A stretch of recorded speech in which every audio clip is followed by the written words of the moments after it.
this morning. TJ. All right, Betty, let's turn to some different kind of video of destruction. Let's go ahead and roll this footage, and you're not going to believe what you're seeing. Less than 18 months ago, new homes in one Southern California subdivision were on the market for $350,000. This week, this is what happened to them. Folks, these are brand new homes that the bank decided it was cheaper to destroy these homes that had never been lived in than to keep them and try to sell them. That's what you're looking at, folks. These homes are brand new, some of them completed, some of them not finished, but never been lived in.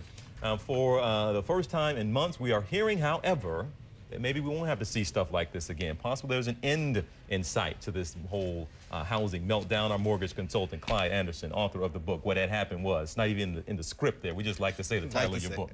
What Had Happened Was. In studio for us this morning. Everybody wants to know, are we near, are we at, have we hit the bottom? Give us that answer first. TJ, I think we're getting close to the bottom. All right. I really do, and that's a key sign to let us know that it's time for recovery. Time for recovery. All right, we're seeing some signs. What are those signs, even as minor as they may be? What are those signs people are turning to now and say, all right, maybe this is it? Well, I think some of the markets that you're starting to see that are coming back, and some markets that were hit really hard, markets like Sacramento. Sacramento was hit hard, lots of foreclosures, but now some of that inventory is starting to shrink. You know, we're seeing situations where houses have multiple contracts being put on them, which we didn't see before. How significant, and you spoke about Sacramento, what other areas do we know of? Is it all those major areas that had major foreclosures that are coming back? Well, yeah, I think that's the first ones because we're seeing so many of them hit so hard. Yeah. So we're seeing areas like Sacramento, but we're also seeing, you know, Las Vegas.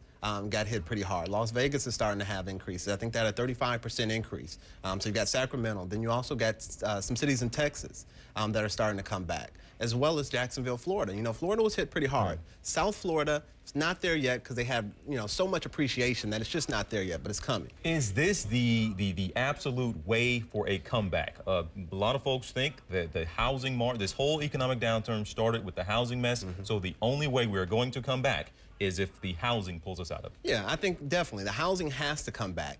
We got to get rid of a lot of this inventory. It's a lot of inventory out there caused by all the foreclosures. As soon as that starts shrinking, people that are waiting on the fence to sell their homes, they'll start getting that value back and they'll feel more comfortable and in a position where they can actually come in now and sell their properties. Okay, does that give us in some way, maybe any sense of optimism is great, but does it give us a false sense, if you will, because so many of the homes, and people might hear this and think, okay, maybe I can sell my home now, maybe it's coming back, but really what we're seeing right now is just these foreclosed homes. But it gives kind of a false sense, but at the same time, it still is good news. It's going to help us all. Right. Again, it is. It's great news because it's shrinking that inventory. I don't know if I would say a false sense of hope necessarily because we got to get that down first before these people that are waiting to sell their houses. It's still a buyer's market, so it's a perfect time for buyers to buy a house.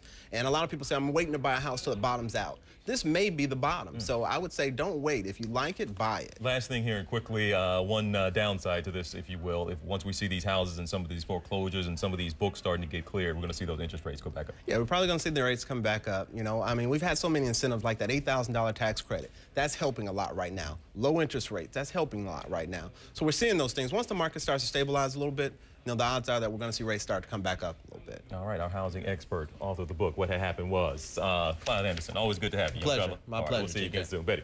All right, we do have some breaking news this morning.